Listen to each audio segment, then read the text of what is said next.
akan diterjun. Nanti di antara jedanya itu, nanti dari adik-adik sekalian, kalau misalnya ada pertanyaan, feel free untuk ask the question ya, kalau ada pertanyaan. Oke, detail of cardiac physiology. Jadi, kalau memang diskusi kita awal ini lebih karena masalah fisiologi, tetapi kita harus ingat bahwa uh, cardiac physiology itu tidak jauh daripada anatomi. Nah, secara imajinasi, kalau kita lihat bahwa jantung itu suatu hal yang sangat dari secara imajinasi ya sangat berkembang sekali. Bahkan untuk Dracula sendiri, kalau sebelah kiri itu kita tahu bahwa kekuatan untuk kelemahannya dia justru ada di bagian jantungnya. Frankenstein sendiri dengan harus ada arus listriknya dia baru bisa hidup untuk bisa hidup dan hidup abadi. Bahkan kalau misalnya di Hellboy ya yang sebelah kanan itu untuk Kruger sendiri dia bentuk jantungnya sendiri adalah suatu mesin. Sebenarnya beberapa hal yang terjadi dalam imajinasi ini tidak jauh berbeda dengan kondisi kondisi fisiologis jantung kita. Pertama seperti Dracula, jantung itu memang hal yang krusial untuk diri kita sendiri. Makanya dia satu hal yang bisa dikatakan organ yang penting di samping dengan organ yang lainnya ya. Lalu untuk Frankenstein sendiri misalnya, dia perlu energi listrik untuk dia bisa menghidupkan jantungnya. Dan jantung kita secara aslinya memang memerlukan energi listrik yang elektrofisiologi nanti akan kita bahas mungkin dalam sesi berikutnya itu untuk dapat dia memompa dengan bagus. Dan jantung kita itu seperti Kruger juga adalah satu mesin. Carl itu kan dia ada ingat ya kalau di Hellboy itu ya dia harus ada waktu dia mau hidupkan diri kan dia kayak mesin itu dihidupkan. Nah, jantung kita sebenarnya juga satu seperti seperti gambaran suatu mesin di mana dia perlu ada sistem yang akan berulang yang akan mampu membuat dia berfungsi dengan bagus. Oke, jadi secara umum, seperti yang saya katakan di awal, fisiologi itu tidak bisa terlepas dari anatomi. Kalau teman-teman lihat di bagian gambar sebelah kiri atas yang A itu, di situ merupakan gambaran susunan anatomi dari jantung kita. Nah, nanti ini sangat penting sekali untuk teman-teman masuk ke bagian jantung. Biasanya nanti akan secara pemeriksaan fisik akan sangat ditanyakan di mana sih posisi jantung. Ketika nanti posisi jantung dia akan berubah, dia bisa akan sedikit melebar. Dalam konteks tertentu, secara anomali misalnya, ternyata apexnya atau punktumnya itu berubah ke sebelah kanan. Itu merupakan lokasi-lokasi yang abnormal. Jadi, teman-teman harus tahu dulu posisi normalnya seperti apa dan posisinya di mana. Seperti misalnya di apex, dia misalnya di kalau misalnya dilihat di sini ya, ada di ICS 6, 5, sampai 6, misalnya 45 lebih tepatnya itu masih normal. Ketika dia sudah lebih daripada sana, agak bergeser, itu merupakan satu gambaran dari jantung yang agak membesar. Kalau kita belah lagi yang di sebelah C, itu teman-teman akan melihat sendiri bagaimana lapisan dan koneksi hubungan jantung dengan paru-paru. Di mana jantung sendiri, kalau kita yang sebelah C itu potongan gambar. Kalau secara kadavernya, di bawah kita bisa lihat bagaimana dari bagian luar sendiri, di sana dia ada perikard ya. Perikardiumnya itu atau lapisannya yang membungkus dari jantung itu akan seperti plastik yang akan memberikan absorben atau penahan karena jantung itu dia akan selalu bergerak. Kalau dia bergerak terus dia akan panas. Jadi perikard itu atau kafum perikard itu dia akan membantu untuk mencegah panas dari gerakan dari jantung itu. Lalu di sana juga ada epikardial yang di bagian dalamnya itu di lapisan perikard yang di dalam itu epikardial itu akan ada lemak sendiri juga nanti dia akan membantu supaya jantung tidak tetap tetap bergerak dengan bagusnya. Nah, beberapa gambaran anatomi ini penting untuk teman-teman pahami terlebih dahulu supaya nanti dalam pemeriksaan fisik jantung yang sederhana itu teman-teman tahu posisinya di mana dan kira-kira ketika nanti ada kelainan maka bagian jantung, mediastinum itu akan mudah teman-teman akan menggambarkan di dalam otaknya teman-teman kira-kira problem dari jantung ini apa. Kalau kita bedah lebih dalam lagi, kita ambil jantungnya, lalu kita melihat lebih singkatnya dari gambaran yang sebelah kiri, maka teman-teman akan melihat bahwa yang paling pertama, kalau kita buat satu sistem perjalanan pembuluh darah, maka kita tahu bahwa jantung itu, darah itu akan masuk ke dalam jantung melalui vena cava. Kalau teman-teman lihat di sini, di pointer saya, itu ada dua vena cava yang paling sering, yaitu adalah superior vena cava dan inferior vena cava. Ini merupakan bentuk gambaran normal dari jantung. Jadi, kalau sistemnya ini adalah sistem yang membawa darah dari seluruh tubuh masuk ke dalam jantung, di mana dia akan masuk ke dalam atrium, ya, dalam atrium. Jadi, ke dalam atrium di sebelah sini, yaitu atrium kanan, lalu ke ventrikel kanan. Jadi, kalau kembali saya lihatkan kembali ketika jantung teman-teman lihat seperti di gambar di dadanya kita, jantung yang ada di bagian depan itu merupakan gambaran dari ventrikel sebelah kanan. Dominannya adalah ventrikel sebelah kanan. Ini ya, kalau bisa dilihat di sini ya, itu adalah gambaran dominan adalah ventrikel sebelah kanan. Kalau ini kita buka, maka bisa dilihat rotated, ini agak rotate ya. Jadi yang paling besar itu nanti di bagian depan, uh, anterior dada kita itu adalah ventrikel sebelah kanan. Oke, ventrikel sebelah kanan itu adalah menampung darah dari seluruh tubuh. Sehingga nanti darah dari seluruh tubuh itu dia akan dipompakan menuju ke paru-paru kita. Setelah paru-paru kita, melalui melalui pulmonary trunk atau, apa namanya, arteri paru-paru, ya, pulmonary trunk. Nanti dia akan berpisah di antara kiri, ya, dan kanan. Jadi secara anatomikal kita melihat bahwa tubuh manusia itu menghadap ke kita, menghadap ke kita. Jadi kalau saya bilang ke kiri adalah ke kiri dari hadapan dari pasien. Jadi ke kiri dan ke kanan. Di sana nanti, darah yang dalam tanda kutip kotor atau yang deoxygenated itu akan di switch, di change di paru-paru kita sehingga nanti dia akan menambah ada oksigen sehingga nanti dia akan masuk ke atrium kiri, left atrium, melewati mitral, lalu akhirnya ke left ventricle. Jadi ventricle sebelah kiri yang akhirnya akan dipompakan lagi dengan melalui aorta ke seluruh tubuh. Jadi teman-teman bisa melihat secara anatomikal seperti inilah bentuk jantung. Sesuatu yang sederhana sekali. Makanya saya yakin untuk pelajaran jantung ini, untuk teman-teman mahasiswa kedokteran ini, saya yakin semuanya bisa melewati dengan bagus. Karena secara umum gambaran jantung itu sangat sederhana, hanya tergambarkan seperti yang sebelah kanan ketika dibuka. Jadi dia akan memiliki chamber-chamber atau ruangan-ruangan. Yang pertama dia ada atrium kanan, lalu ventrikel kanan, lalu dia akan mengalir melalui, arteri pulmonaris, lalu dia akan masuk ke, vena pulmonaris. Ada 4 vena pulmonaris, 1, 2, 3, dan 4, sehingga dia masuk ke bagian atrium kanan. Lalu darah yang sudah oxygenated atau yang dari paru-paru, dia akan masuk ke ventrikel kiri, maaf, ke ventrikel kiri, lalu dia akan dipompakan ke seluruh tubuh melalui aorta. Nah, itu sistem secara sederhananya. Dan itu saya yakin sudah dipahami oleh seluruh mahasiswa kedokteran. Nanti kalau ada pertanyaan, feel free untuk bertanya. Nah, teman-teman juga harus sadar, ketika darah-darah itu melewati chamber to chamber atau ruangan demi ruangan, dia akan melewati yang namanya pintu. Pintu-pintu atau yang sering kita kenal dengan katup-katup, itu akan sangat membantu supaya darah itu tidak, kembali atau backward lagi ke dalam chamber yang sebelumnya. Sehingga ada beberapa pintu yang bekerja secara sinergi atau sinkron. Nah, yang teman-teman ketahui dari awal yang kita masuk ini nih, yang sebelah sini. Di sini adalah chamber yang, pintu yang pertama atau, valve yang pertama, yaitu ada tricuspid.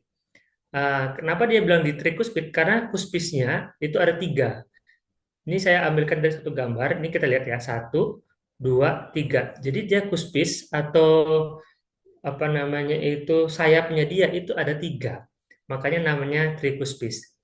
Lalu temannya dari tricuspis yang sejajar itu adalah mitral, di mana tricuspis itu menghubungkan antara, right atrium, atrium kanan dengan right ventricle, ventricle kanan. Sedangkan untuk mitral, dia akan menghubungkan antara left atrium dengan left ventricle. Sehingga bentukannya dia adalah bentukan yang sejajar. Dan secara fungsi, secara fisiologis, dia akan bergerak atau membuka dan menutup mendekati sama di antara keduanya.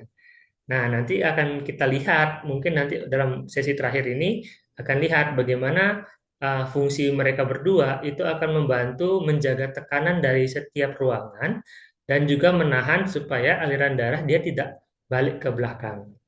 Lalu berikutnya lagi adalah katup yang nomor yang besar kedua, yaitu adalah kelompok kedua, yaitu adalah katup pulmonal.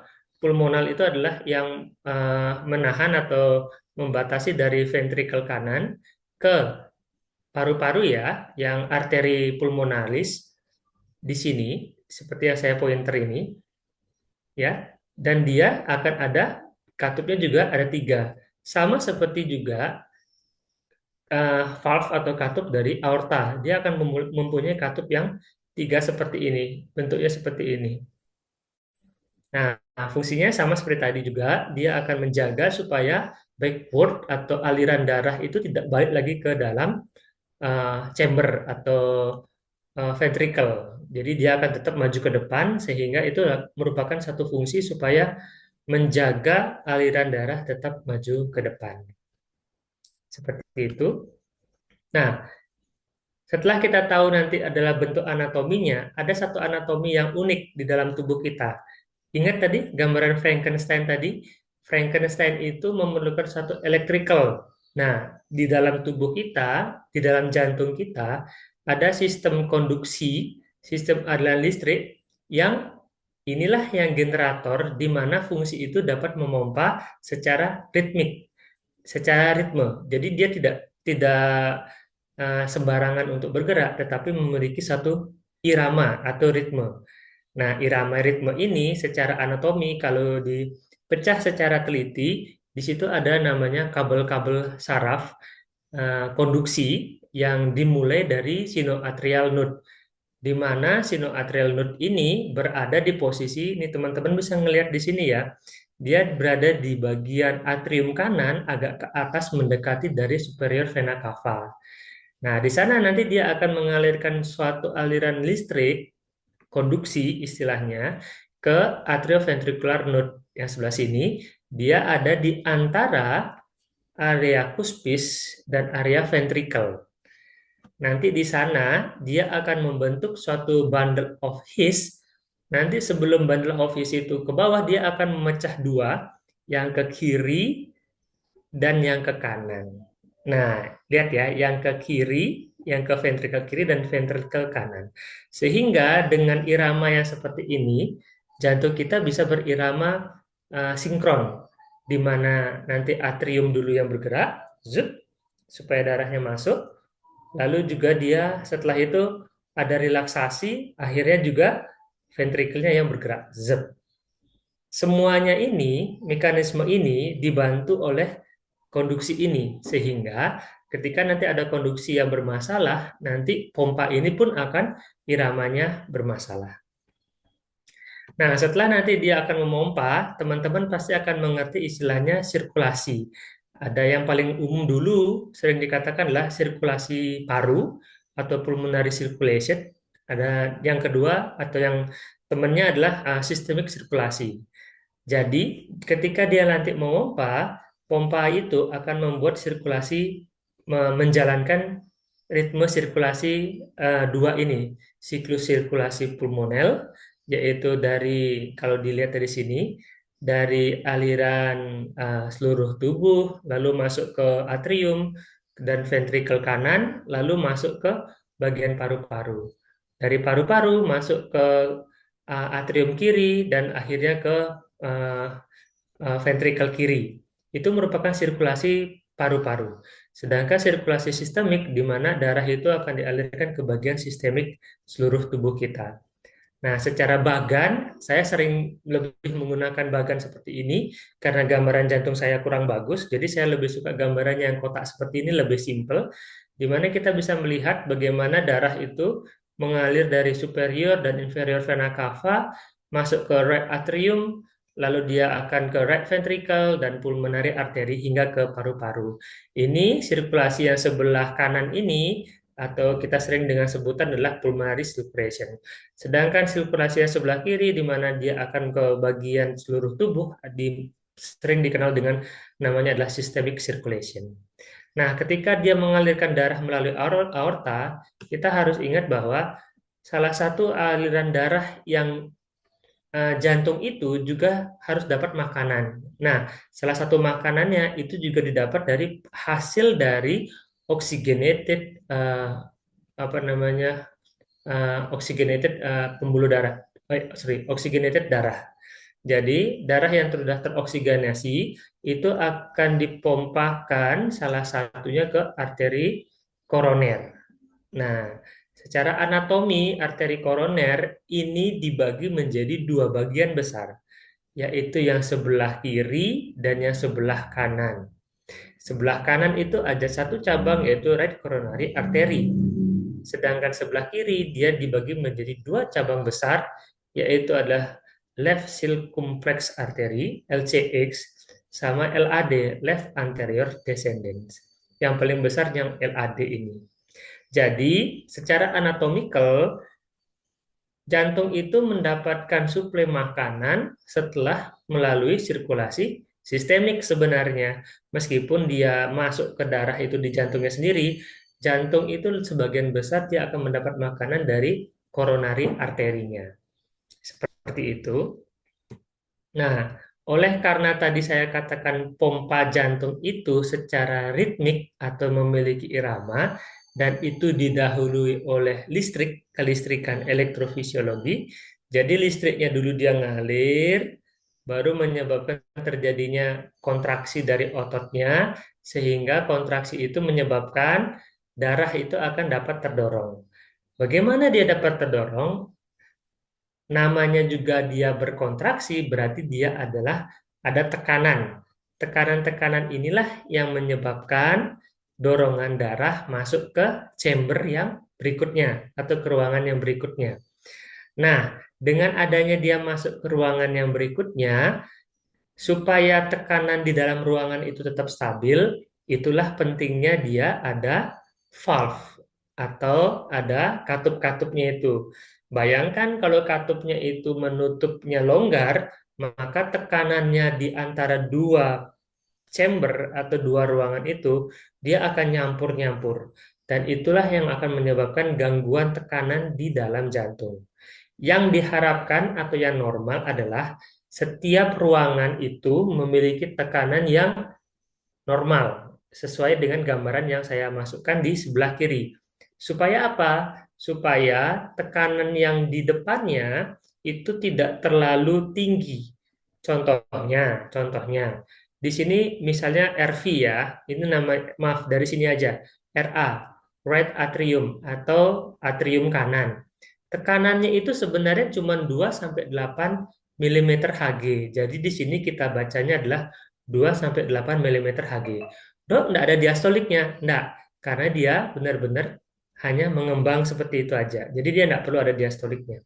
Tetapi ketika kita lihat di right ventricle, tekanannya berubah. Dia ada tekanan sistolik dan sekarang diastoliknya, yaitu 15 sampai 30 mm Hg untuk sistoliknya. Bagian bawahnya adalah 2 sampai 8 mm Hg. Jadi bisa dibayangkan ketika tekanannya RV itu adalah dia fase diastolik. Diastolik teman-teman dokter tahu ya, mahasiswa tahu ya. Diastolik itu adalah saat dia paling gampangnya adalah dia mengembang. Itu yang kita lihat adalah tekanan yang di bawahnya. Coba bayangkan ketika dia RV itu mengembang, diastolik itu tekanannya 2 sampai 8. Sehingga tekanannya 2 sampai 8 itu sama dengan tekanan RA, right atrium. Sehingga darah yang dipompakan dari RA itu tinggal jatuh begitu saja. Seru, tidak ada perlawanan yang terlalu berarti. Bayangkan kalau misalnya tiba-tiba RV-nya itu lalu dia kontraksi sistolik. Sistoliknya itu mencapai berapa? 15 sampai 30 mm Hg. Jadi kekuatannya itu jauh melebihi kekuatan dari RA yang cuma 2 sampai 8. Kalau dia tidak ada tricuspid di sini yang menutup, yang menutup, maka tekanan yang tinggi itu justru dia akan ke belakang. Dia akan ke belakang. Nama istilahnya adalah backward.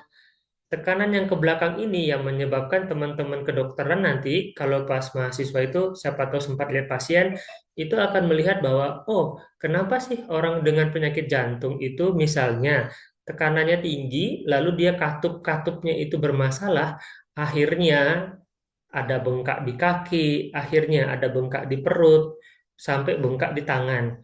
Oleh karena apa? Oleh karena alirannya ini tidak dapat tertutup oleh tricuspid di sini, ini salah satunya, tidak dapat tertutup oleh tricuspid di sini, akhirnya dia bocor ke sana, akhirnya dia akan menyebarkan darah itu ke sistem sistem yang lainnya, termasuk sistem inferior, pembuluh darah inferior, jadi agak bengkak, atau teman-teman sering ketemu dengan istilah piting edem ya, kalau dipegang itu dia akan melengkung dia. Nah, ini adalah yang sebelah kanan adalah gabungan nih gabungan bagaimana elektrolitnya ya, maaf, apa istilahnya kelistrikannya dari jantung, lalu tekanannya jantung, volume jantung itu bersinkronisasi pada istilahnya adalah patofisiologi dari jantung.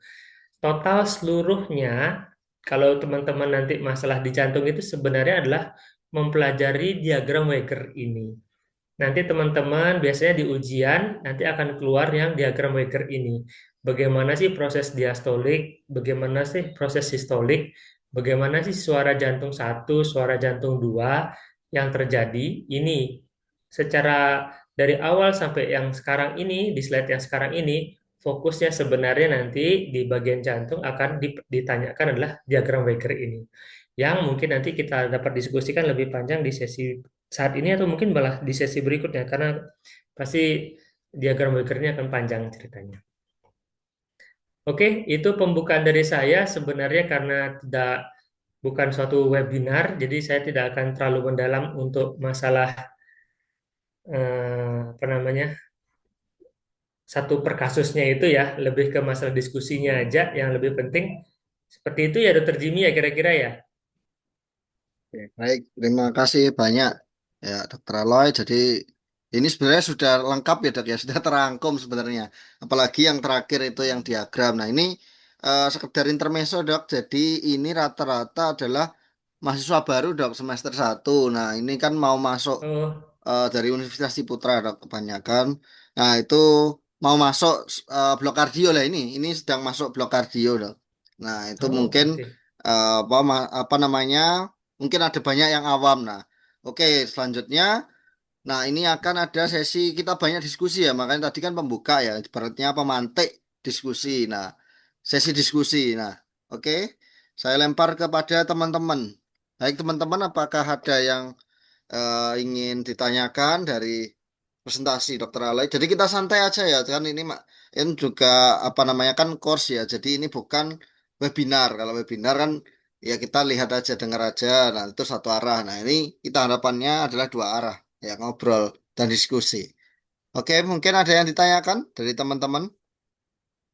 Bisa angkat tangan atau ketik di kolom chat atau langsung lah open open mic ya, langsung Iya, bisa. iya. Silakan ya teman-teman mahasiswa. Saya Hmm. yakin kok. Itu Ini ada pasti Aga banyak itu. pertanyaan ya, Dok. Iya. Ada Aga Putra Prabowo. Silakan ya, saya yakin teman-teman mahasiswa kedokteran ini eh, feel free untuk nanya-nanya aja. Ya, untuk persiapan di bagian divisi jantungnya. Simple, jantung itu simple. Saya yakin simple. Yang penting udah ngerti aja. Ada dari Aga tuh kayaknya Jim. Aga, oke. Ya, baik. Aga, silahkan open mic-nya.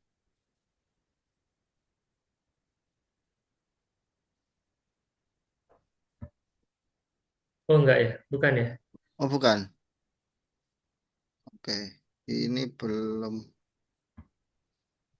Oke, teman-teman ada yang ini tanya tentang materi, terutama materi karena ini nanti di kuliah itu juga ya seperti ini ya, yaitu pembukaannya yaitu. Nah, tapi nanti kan di perkuliahan itu akan lebih dalam lagi. Tapi kalau kalian sudah dapat bekal, ya bekal yang di sini, nah, nanti lebih, maksudnya waktu kuliah, waktu review atau buka buku itu akan tahu.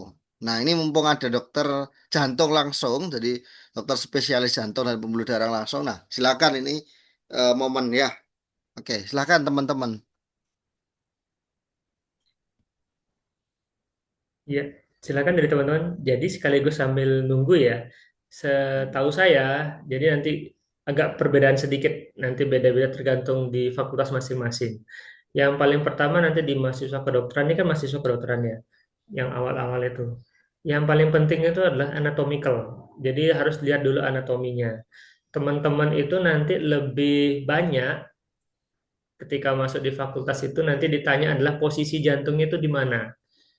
Jadi kalau sudah tahu posisi jantungnya yang secara normal, itu setidaknya teman-teman tahu waktu nanti ada pemeriksaan fisik itu tidak salah mencari posisi dan tidak bingung ini mau lihat kemana. Bahkan dengan pemeriksaan fisik yang benar, nanti teman-teman bisa melihat atau memprediksi, oh pertama posisinya itu arah jantungnya itu dia benar. Yang pertama. Yang kedua, oh oke, dia ada kelainan katup. Itu yang paling sering, kelainan katup. Nah, tadi kan sudah kita lihat tuh, katupnya di jantungnya itu secara normal, itu ada 4, dan itu digolongkan menjadi 2, yaitu adalah satunya yang berbunyi ketika sistolik, dan berbunyi ketika diastolik. Ya kan? Teman-teman pasti udah ngerti ya, sistolik sama diastolik ya. Sistolik itu nanti dia di pompa jantung ya. Selalu istilahnya adalah sistolik itu adalah masalah ventricle ya. Ventricle. Jadi ventricle yang memompa itu, ventricle yang memompa set gitu itu adalah satu gambaran sistolik. Ventricle yang relaksasi itu adalah diastolik.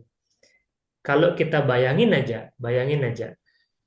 Kalau dia memompa, memompa itu adalah selalu adalah aliran darahnya itu adalah maju ke depan. Kalau maju ke depan itu, misalnya ventrikel kanan. Ventrikel kanan itu kalau darah maju ke depan, dia menuju mana? Kira-kira. Dia pasti akan menuju ke paru-paru. Sedangkan ventrikel kiri, majunya menuju mana? Majunya pasti akan menuju ke seluruh tubuh. Nah, ventrikel kanan ke paru-paru melalui katup pulmonal. Sebelum nanti akhirnya dia ke arteri pulmonalis. Sedangkan ventrikel kiri itu dia nanti akan mengalirkan ke seluruh tubuh melalui aorta melewati katup aortik. Nah, kalau dia dikatakan suara jantung itu adalah suara ketika nutup. Jadi pintu yang tertutup itu yang suaranya yang teman-teman dengar cep gitu. Ya, cep. Nah, gitu. Jadi pintu yang menutup. Nah, ketika nanti sistolik yang pertama tuh start sebelum sistolik itu, dep yang pertama itu adalah penutupan dari bukan aorta sama pulmonalnya, tetapi yang nutup adalah mitral sama tricuspid. Nah, dep gitu. Jadi teman-teman harus tahu ketika nanti pas sistolik ada suara dep pertama sebelum akhirnya sistolik itu adalah mitral sama tricuspid. Jadi di sana yang teman-teman harus tahu, oh di sini ada katupnya longgar, ada suaranya ditemukan adanya gambaran atau kedengarannya adalah murmur. Ya, nanti lebih enak saya lihat gambarnya deh, lebih enak ya. Oh, ini ada Oke, pertanyaan nih. dok ada pertanyaan ini sedikit klinis dok ini. Tanya setelah minum kopi itu kenapa dari Luna ya. Ini dok izin tanya setelah minum kopi itu kok kita bisa merasa jantung berdebar ya dok. Kenapa bisa sampai terasa anxiety juga ya dok. Terima kasih sebelumnya. Oke, terima kasih dari Luna ya untuk Ah, nggak apa-apa, ini pertanyaan untuk mahasiswa kedokteran juga jaga-jaga, siapa tuh ditanyain. Jadi, kalau saya mau terangkan lagi, saya tak ulang sini ya. Saya share lagi. Oke. Nah, untuk Luna dulu ya. Untuk Luna itu berdebar itu selalu diidentik atau disesuaikan dengan adanya aliran listrik.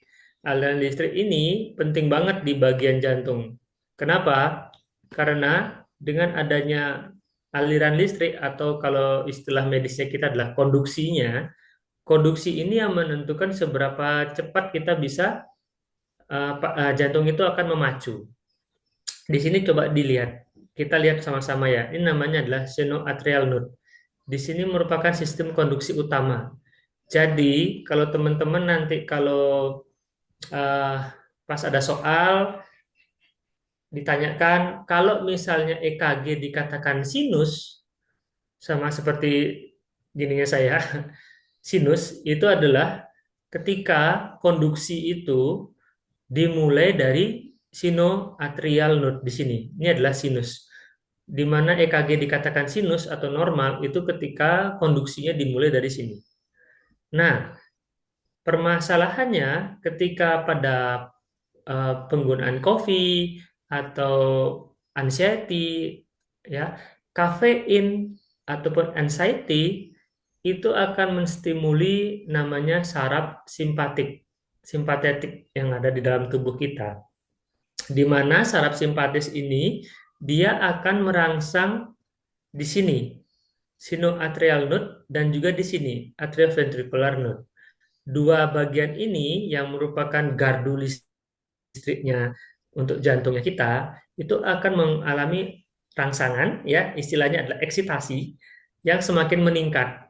Semakin dia meningkat, semakin dia mengeluarkan listriknya itu lebih cepat. Jadi namanya threshold, batas listriknya itu akan lebih cepat, tus tus tus. Akhirnya seperti apa? Yang biasanya dia secara normal rentangan jantung berapa dikatakan normal? 60 sampai 100. Ya, rentangannya adalah 60 sampai 100. Dalam kondisi tertentu, beberapa orang yang sensitif itu kafein atau anxiety di mana stimulus simpatetiknya meningkat, dia akan menyebabkan firing, apa namanya, konduksinya itu meningkat di sinoatrial node-nya, sehingga dia menyebabkan aliran konduksi yang semakin banyak dan akhirnya apa? Akhirnya kontraksi yang lebih banyak dan akhirnya teman-teman akan lebih sering terasanya berdebar. Debaran itu sebenarnya hasil dari detak jantung yang meningkat. Nah, salah satunya stimulusnya yang seperti tadi ditanyakan, misalnya kopi, misalnya anxiety. Jangankan itu, rasa takut, itu semuanya itu adalah untuk menstimulus dari simpatis yang akhirnya SA node-nya yang tadi itu firing dia keluar sehingga elektriknya atau konduksinya itu mencapai threshold-nya itu cepat gitu dia. Seperti itu kira-kira. Itu ya, Luna. Mungkin apakah ada tanggapan atau sudah cukup, Luna? Oke, Sudah cukup sama-sama dok, Luna. Ya. terima kasih. Makasih. Ya, yang lain? Saya mau nanya dok. Ya, Oh, Aga agak ya. Putra Bentar Prabowo. ya, Dok. agak. Waduh. Oh, ini dok. Bisa kalau ada orang sejak 10 hari lalu itu jantungnya udah berdebar-debar gitu dok. Terus debar jantungnya itu nggak beratur kan. Apa pada saat awal itu debaran itu terasa ringan, tetapi makin sekarang tuh makin memburuk. Kayak 2 hari terakhir. Itu juga pengaruh dari yang tadi itu ya dok. Atau gimana? Hmm. Oke. Jadi kalau si Aga ya nanyanya kan tentang kondisi debaran ya. Nah, nanti teman-teman di mahasiswa kedokteran ini nanti kalau sudah masuk di bagian jantung, nah mana nanti masuk ke dalam sistem bab namanya aritmia. Nanti ada bagian namanya aritmia. Namanya A itu artinya kan tidak, ritmik itu adalah irama iramanya. Jadi irama ritmenya itu ya sekali waktu lah kita mungkin ada waktu untuk membaca tentang EKG ya, pasti akan membahas masalah irama. Ritmik. Jadi mungkin yang dimaksud dengan aga adalah ketika terjadi suatu detak jantung itu atau debaran itu yang kita secara awam bilang itu tidak beraturan. Nah, itu bisa terjadi dalam kondisi orang normal seperti kita tuh bisa juga dikatakan tidak beraturan. Tetapi hati-hati, ketidakteraturan yang orang normal sama tidak normal itu berbeda. Maksudnya gini agak, kalau misalnya kita sekarang lagi sedang berbicara seperti ini misalnya, detak jantung kita pasti akan tetap secara continue ritmenya seperti itu, terus terus terus terus terus. Ketika tiba-tiba kaget, tiba-tiba misalnya saya sedang ngomong tiba-tiba mati listrik, dia akan terjadi tidak teratur.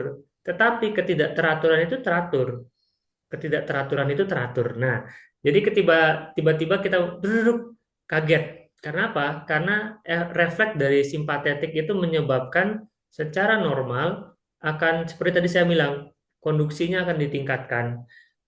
Sebenarnya ini adalah mekanisme fight or flight. Jadi mekanisme untuk mempersiapkan diri kita untuk kaget, untuk melarikan diri, itu tidak ada masalah. Ketika seperti itu, dikatakan adalah iramanya adalah sinus aritmia. Masih sinus dia, semuanya dari sinoatrial node. Tapi dia kadang-kadang aritmianya tidak teratur.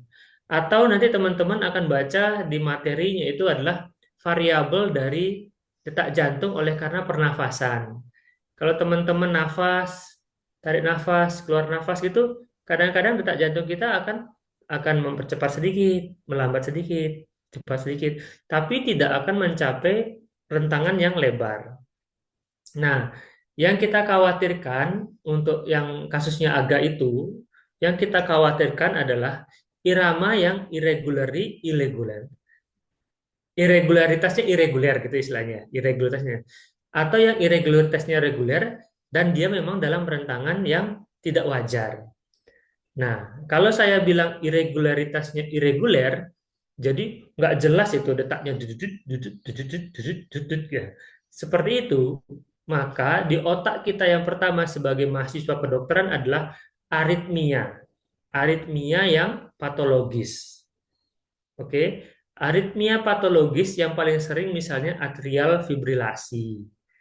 Kalau seperti itu, teman-teman bisa ngomong sama entah keluarga, entah temannya teman-teman, bahwa oh ini aritmia nih, ini bisa jadi penyakit nih. Jadi kalau seperti itu, baru kita lanjutkan dengan pemeriksaan lanjutan lainnya.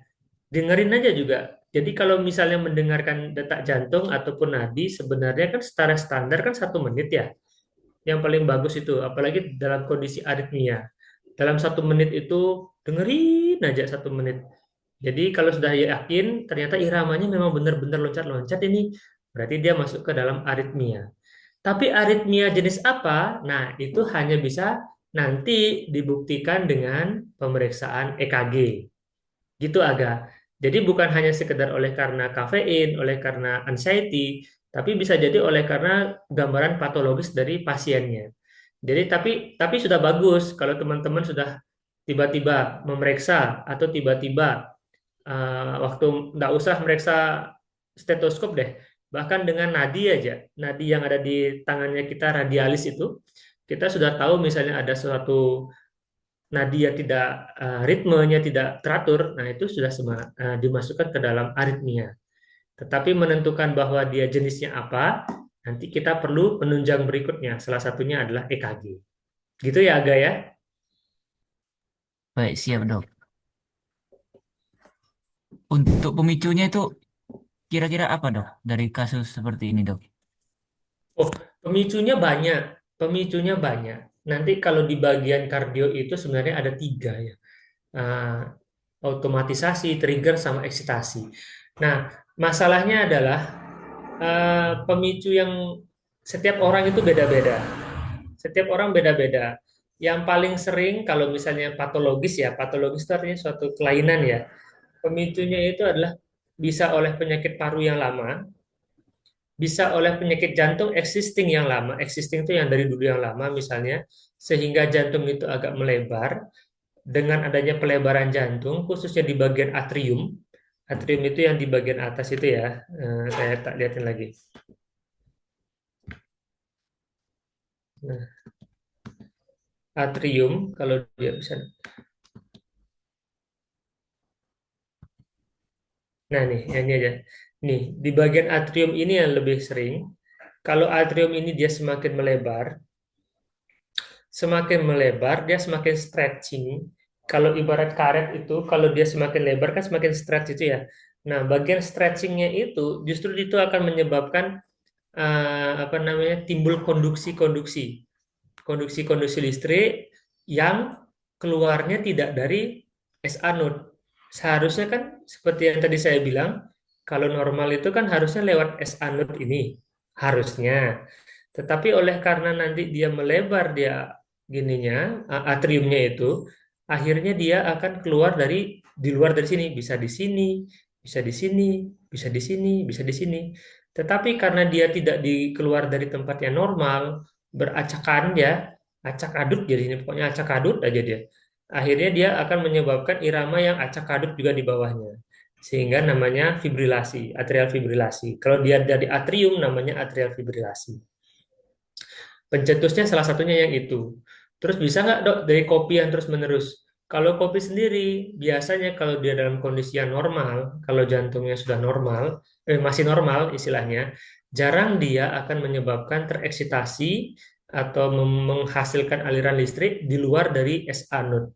Biasanya dia akan tetap normal, cuman iramanya dia akan kadang-kadang akan berdebar lebih cepat aja. Tapi dia tetap dari konduksi yang normal, kalau kopi. Tapi kalau seperti tadi saya bilang, misalnya dia karena pelebaran jantungnya, misalnya karena dia dulu sempat operasi bedah jantung sehingga dia agak tergores sedikit sebelah sini, sebelah atrium, itu akan menjadi apa namanya bahan untuk terjadinya aritmia biasanya. Atau penyakit paru lama, TBC, bisa juga menyebabkan melebar akhirnya atriumnya, akhirnya bisa menjadi sumber untuk atrial fibrilasi. Gitu kira-kira agak. Oke, baik dok. Terima kasih dok. Iya, Oke, dari teman-teman terkait materi ataupun misal ya kayak tadi ya yang sudah ditenangkan dua teman kita tentang apa kasus lah. Nah, itu boleh ya. Nah, utamanya apa namanya ya materi ya karena nanti kalian akan menghadapi kan belum pegang iya, pasien kan. Nah, terutama betul. tentang materi. Materi masuknya nanti. Mm-mm. Ada yang tanya teman-teman? Terutama kalau materi masuk itu yang paling penting. Kalau ada teman-teman nanti, dok, saya nggak terlalu untuk anatomical ini, kenapa dia ini ada suara jantung ya? Nah itu, jangan sungkan-sungkan untuk bertanya. Jadi nanti biar bisa teman-teman tidak terlalu kaget ketika masuk ke bagian jantung. Jantung itu simple kok. Jantung itu simple. Yang penting tahu konsepnya aman banget. Aman banget. Oke, ayo teman-teman. Ada yang ditanyakan tentang apa namanya materi ya jantung karena ini kalau saya dengar-dengar dari teman-teman ini masuk jantung itu minggu ini dok materinya ya minggu ini ya kalau Hmm. nggak salah. Nah tentang ya itu fisiologi dan juga anatomi lah itu. Oke kalau nggak ada coba saya tanya dok ya. Izin bertanya dulu. Nah, izin bertanya dok, kalau materi yang tadi yang slide terakhir itu kan ada cardiac cycle.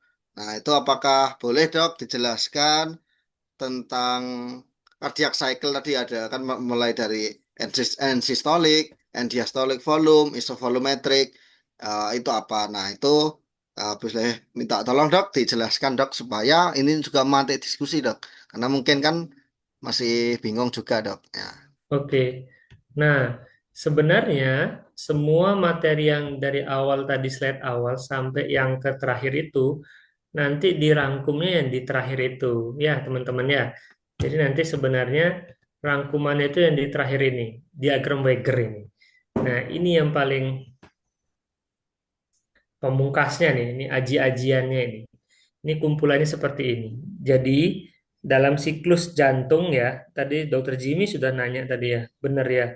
Dalam siklus jantung itu, ini, di mana kita lihat di apa sinkronisasi antara listrik, elektrokardiogramnya ya, lalu antara suaranya, antara tekanannya ya, terus antara isi volumenya, ventricle volumenya, lalu apa yang terjadi dengan katup-katupnya.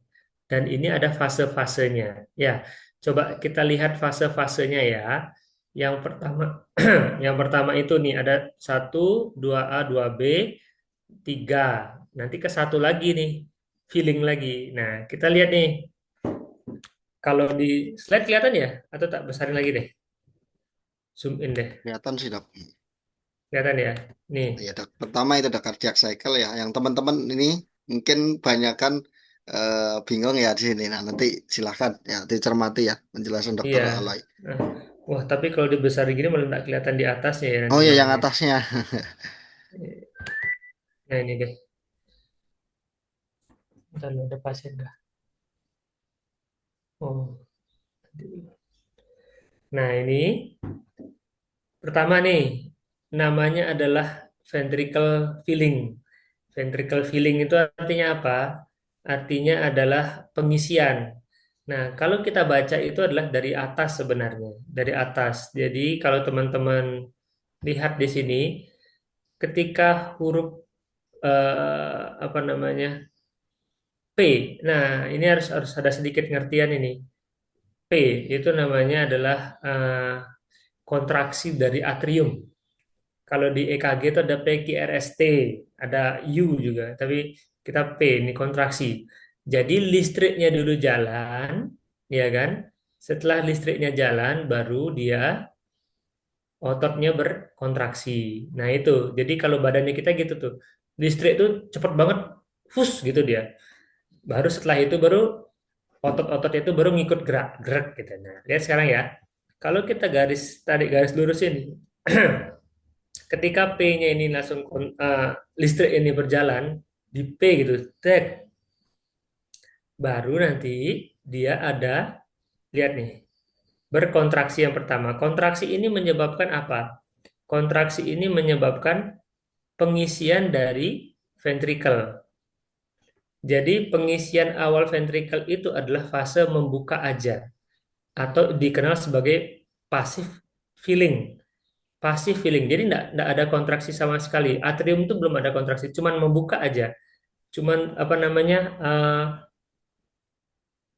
tricuspid sama mitral itu cuman terbuka gitu aja, terbuka aja. Oleh karena masalah gravitasi dan juga tekanan seperti yang saya bilang ini, dia oleh karena diastoliknya RV itu kan dua, awalnya dua. Karena dia terbuka, jadi tinggal jatuh aja darahnya. Truk, itu namanya passive filling.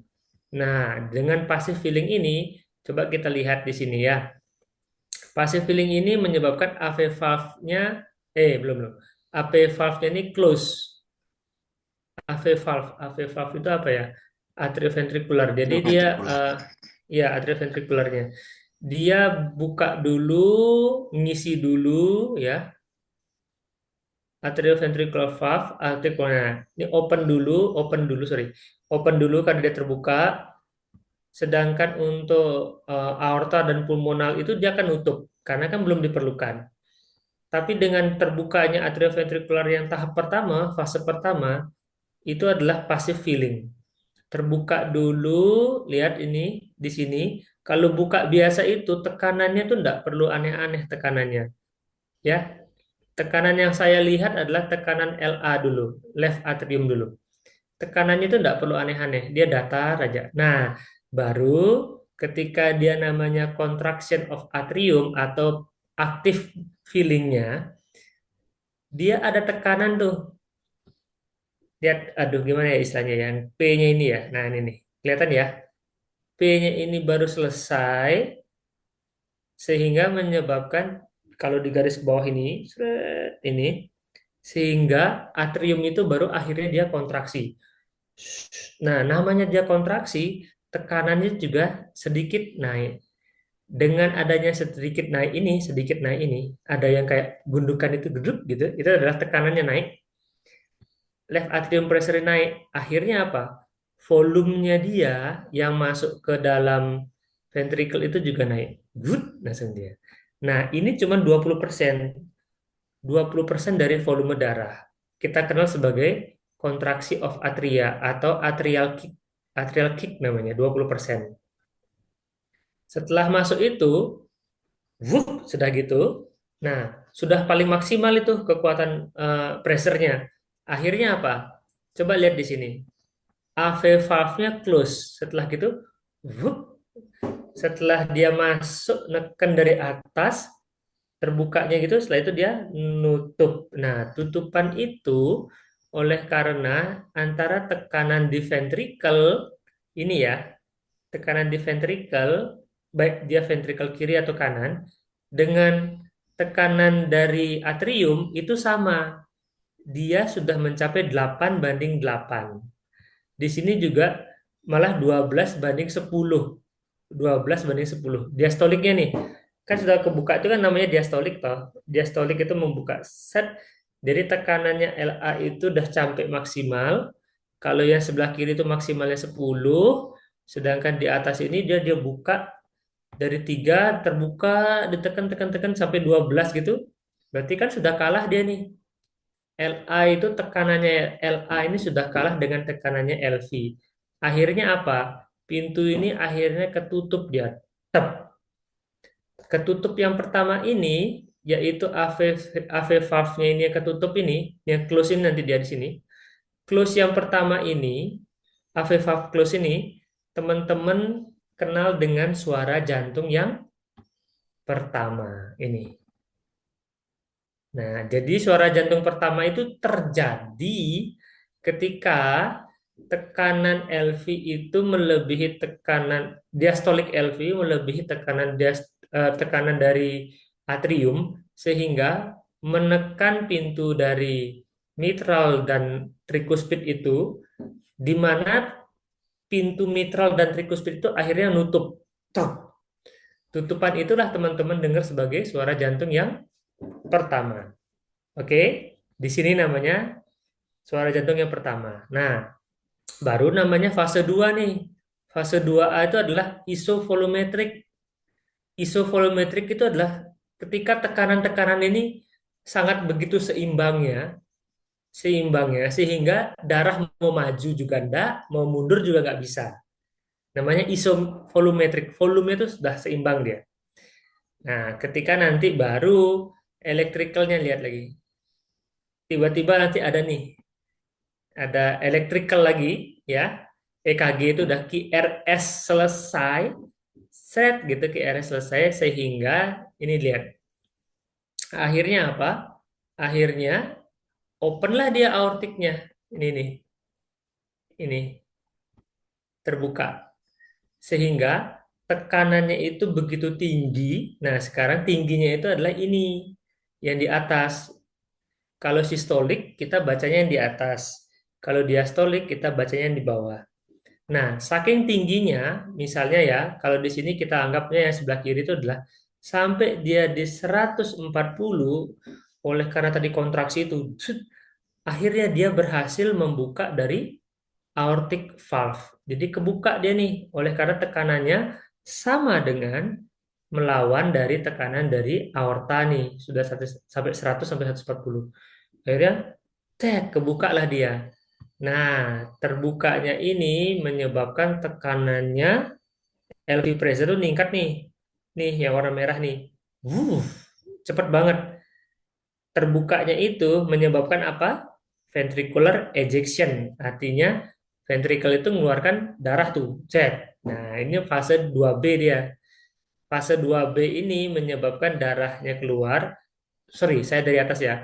Fase 2A 2B ini dimulai dari QRS-nya sudah selesai, lalu menyebabkan aortanya terbuka, aorta dan pulmonal terbuka, sehingga tekanan tadi yang udah tinggi itu, yang sampai 140 itu meningkat, dan menyebabkan volume yang ada di ventricle lalu menurun. Ya karena sudah dibuang ke seluruh tubuh. Nah, ini namanya diagram yang 2B, 2A, 2B. Ketika dia sudah langsung pompa, wuff, sudah dipompakan, lalu gelombang T muncul. Gelombang T itu apa? Gelombang T adalah gelombang relaksasi ventricle. Namanya relaksasi, berarti kan tekanannya dia turun ya. Tekanannya dia turun, coba dilihat nih. Tekanan dia turun menyebabkan aortic valve-nya tutup akhirnya. Karena apa? Karena tekanan di aorta itu jauh lebih tinggi dari tekanan dari ventricle. Akhirnya kedoronglah pintunya itu ketutup dia. Pop, tutup. Disinilah teman-teman akan mendengarkan suara jantung kedua. Sehingga suara jantung kedua itu adalah memulai proses diastolik. Nah, itu. Jadi kuncinya di sana. Jadi seperti gambaran pintu itu ketutup, dia menjelang mau diastolik. Tak, tutup. Oke, aorta dan pulmonal dia tertutup dikenal sebagai second heart sound ya. Tekanan darah langsung turun banget. Cut. Tapi di sini belum ada yang benar-benar terbuka lagi. Semua masih nutup. Aorta tertutup, langsung juga mitral juga tertutup. Dan disinilah fasenya isovolumetric relaksasi. Ketika dia relaksasi, volume di antara semua ruangan itu sudah seimbang. Tekanannya juga tidak ada yang lebih, tidak ada yang lebih kuat lagi. Sampai pada akhirnya, sekali lagi, sampai pada akhirnya tekanan yang ada di ventricle jatuh turun, contohnya ya, left ventricle ya. Misalnya dia ke angka 3. Saking rendahnya, maka DLA itu jauh lebih tinggi. Di sini dilihat ya warna kuning ini ya. Warna kuning LA ini jauh lebih tinggi. Saya zoom aja. Nih, yang di LA ini jauh lebih tinggi. LA itu warna kuning dibandingkan yang merah ini. Oleh karena dia jauh lebih tinggi tekanannya yang di LA, di atrium, maka atrium bisa membuka dari trikuspid atau mitral. Terbukalah dia, plak, terbuka. Keterbukanya ini, kalau kalau terbuka sendiri dia tidak menyebabkan suara ya. Yang menyebabkan suara itu adalah menutup. Jadi menutup ini, menutup ini dan menutup ini. Ini yang menyebabkan ada suara. Tapi kalau terbuka sendiri tidak ada buat suara. Kecuali dia stenosis, nanti ada waktunya kita bicara itu. Nah, ini terbuka akhirnya dia sehingga masuklah darah itu ke dalam ventricle sehingga dari volume yang rendah. Nah, sekarang ke bagian volumenya ya. Volumenya yang rendah karena dia sudah terbuka mitral sama trikuspidnya, darah masuk ke dalam ventricle lama-kelamaan naik, naik, naik banyak dan dia volumenya. Ini volume ya, ini bagian volume namanya. Semakin banyak dia volumenya semakin naik nah ke atas ini.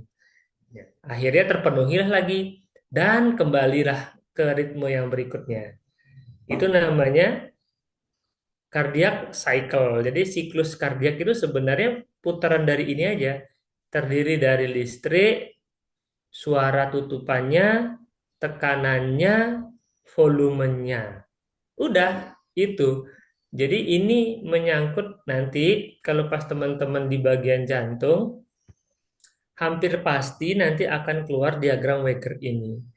Intinya adalah diagram Weger ini cuman membuat simple berpikir bahwa jantung itu bergerak oleh karena ada listrik.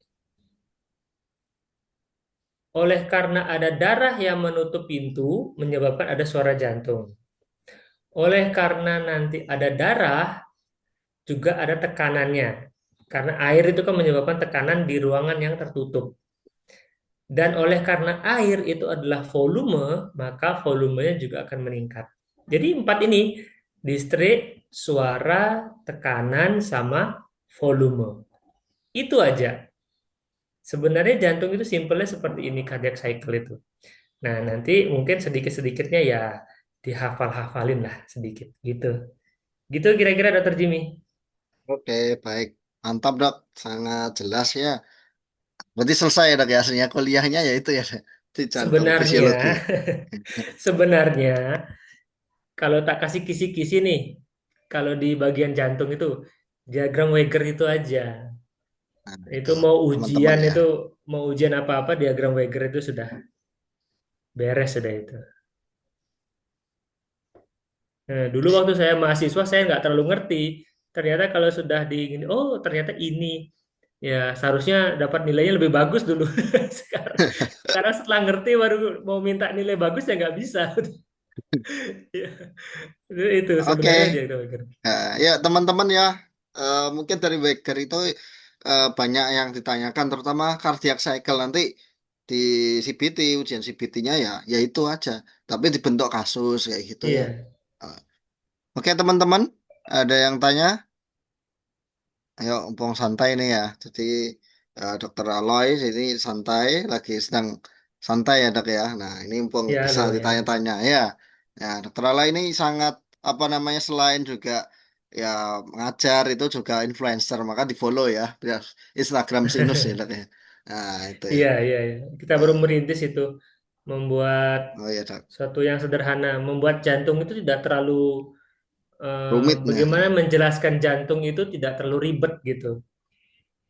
Jadi sebenarnya itu jantung itu adalah hal yang menarik. Jadi saya mau coba eh, membongkar pikiran saya sendiri dulu sewaktu mahasiswa juga. Tak pikir jantung itu ribet. Ternyata setelah masuk jadi dokter jantung, oh tidak seribet itu. Sebenarnya sederhana aja gitu.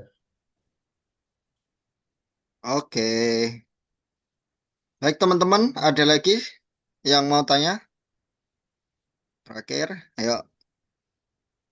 Belum mungkin dokter Aloy kan ada pasien ya silahkan teman-teman.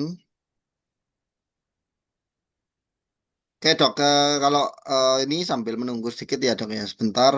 Jadi Ya. dok kira-kira kalau di pada blok jantung, nah itu yang lebih dikuatkan itu selain di fisiologi itu di bagian apa dok? Mungkin anatominya atau biokimia atau apa dok, kira-kira Nah, yang mempermudah. jadi untuk kebagian jantung itu untuk tingkat mahasiswa ya, ini sepengetahuan saya dulu ya, sama beberapa kali nanya-nanya ke koas. Yang pertama penting itu adalah anatomi. Anatomi itu bagi dua ya, anatomical secara dia di bagian luarnya dia, posisi itu, dan anatomical secara memang bagian jantungnya sendiri. Itu teman-teman harus setidaknya paham, setidaknya apa istilahnya ya tahu lebih banyak dibandingkan awam. Itu yang pertama. Yang kedua adalah masalah diagram Weiger tadi. Itu adalah dasar dari fisiologi jantung atau teman-teman dikenal sebagai cardiac cycle. Jadi nanti kalau teman-teman waktu ditanya, kalian ngerti cardiac cycle nggak gitu? Jadi nggak bengong-bengong amat gitu. Masih ingat kan waktu pertemuan kita di mini course ini? Oh iya, sama portal kemarin sempat istilahnya sama Dokter Alwi juga cardiac cycle. Jadi siklus jantung. Siklus jantung itu seperti itu. Mompa, berhenti sebentar, ditarik, berhenti sebentar, mompa. Nah gitu aja sebenarnya mompa jadi kontraksi setelah kontraksi itu nggak langsung narik dia kontraksi diam sebentar atau namanya iso volumetric direlaksasi atau ngambil lagi darah iso volumetric lagi jadi gitu mompa diam sebentar relaksasi diam sebentar itu sebenarnya inti dari diagram Weigernya. Terus yang ketiga, di bagian jantung itu sudah pasti harus tahu elektrofisiologi. Yang paling gampang adalah EKG. Karena teman-teman ini mau nggak mau, mahasiswa kedokteran pasti mau jadi dokter, ya kan? Nah, salah satunya itu EKG-nya. Setidaknya teman-teman tahu ini adalah EKG normal atau EKG sinus. Nah, itu sudah modal dasar tuh kalau mau lewatin di stase jantung. EKG sinus. Nah, untuk detailnya lagi, di dalamnya lagi kayak biokimianya, termasuk imagingnya, itu juga ya nice to know. Tapi imaging yang paling penting itu ya Jim ya, Dokter Jimmy dan teman-temannya lainnya. Bagi teman-teman itu adalah imaging yang sederhana, yaitu chest X-ray. Nah, CXR. Nah, bagian kardiak itu teman-teman kompetensinya harus tahu. Jadi mempelajari chest X-ray itu penting untuk teman-teman, imaging ya, supaya nanti bisa lebih siap ketika masuk ke bagian divisinya itu. Itu aja sih, Oke, seingat ya saya, dok. paling simpel banget. Ah, Nah, baik, terima kasih dok. Jadi sudah lengkap ya. Nah, mungkin nanti kita akan series selanjutnya ya dok ya tentang elektrofisiologi, EKG oke. atau dengan membaca toraks ya, bacaan Ya, toraks. ya. Oke, kira-kira itu ya teman-teman. Jadi nanti silahkan follow ya. Jadi nanti DM follow di pertanyaan di IG boleh ya dok ya, di IG Sinus Boleh, ya dok. Nah, boleh, silahkan follow silakan. dan juga dari Sinus ya itu di follow ya. Jadi tanya boleh ya. Oke, kalau tidak ada yang tanya lagi, nah ini saya tutup ya selaku moderator. Jadi ini beberapa saya buat ringkasan. Jadi yang pertama kita tadi sudah belajar tentang anatomi jantung, yaitu terdiri yang 4 ruangan, yaitu ada atrium, left atrium, right atrium, ya left ventricle, right ventricle, dan ada katup-katup yang mitral, bicuspid, aortik, dan pulmonal. Nah, selain itu dari aliran jantung, mulai dari atrium, mulai ke yang untuk ke seluruh tubuh dari atrium kiri ke ventricle kiri dan dipompa melalui aorta, pompa ke seluruh tubuh, dan yang kanan itu yang membawa dari jaringan, dia dari atrium kanan, ventricle kanan, dan menuju ke paru-paru untuk dilakukan proses difusi uh, gas atau gas exchange ya. Nah, selanjutnya Gas juga exchange. kita sudah belajar tentang elektrofisiologi ya. Jadi kontraksi jantung. Jadi jantung itu punya pacemaker atau kontraksi sendiri. Nah, itu mulai dari SA node, AV node, bundle His, dan Purkinje. Nah, selain itu tentang diagram Weger jadi ya, suara jantung, tentang EKG. Nah, itu teman-teman, jadi kesimpulannya, rangkumannya itu, jadi nanti jangan khawatir juga teman-teman akan mendapatkan record ya nanti. Oh ini apa kemarin itu bisa dipelajari lagi dan boleh tanya-tanya langsung, yaitu sama Dokter Aloysius lewat IG ya dok ya, IG-nya itu. Nah Ya, itu silahkan benar-benar. ya. Jadi bebas saja Dokter Aloy juga lagi ndak pegang pasien ini boleh kak ya ditanya-tanya itu. Oke, baik terima kasih Dokter Aloy atas waktunya pada malam harinya sudah dengan senang hati menyempatkan untuk yang sedikit membuka materi kepada adik-adik mahasiswa ini ya dok ya. Ya, terima kasih dan Terima terima kasih kasih. juga teman-teman ya sudah merelakan waktunya untuk ya mau belajar ya. Jadi nggak semuanya mau karena ya itu mau belajar tentang ya pembukaan kardio. Nah, nanti akan ada series berikutnya yang nanti temanya ya nanti ditunggu ya. Akan kita rilis lah bersama antara portal dan juga Sinus ya akan kita rilis tentang kardio. Nah, itu teman-teman yang bisa saya sampaikan. Saya selaku moderator Dr. Jimmy Taruna akan undur diri. Sebelumnya terima kasih ya Dokter Aloy waktunya pada Terima malam kasih, hari Jim. ini. Oke, dan saya akan undur diri ya apabila ada kata dan kesalahan dari baik sengaja atau tidak sengaja saya mohon maaf. Oke, akhir kata itu selamat malam ya teman-teman semua, selamat istirahat ya. Jadi ini saya tutup ya. Terima kasih. Terima kasih, dok. Ya.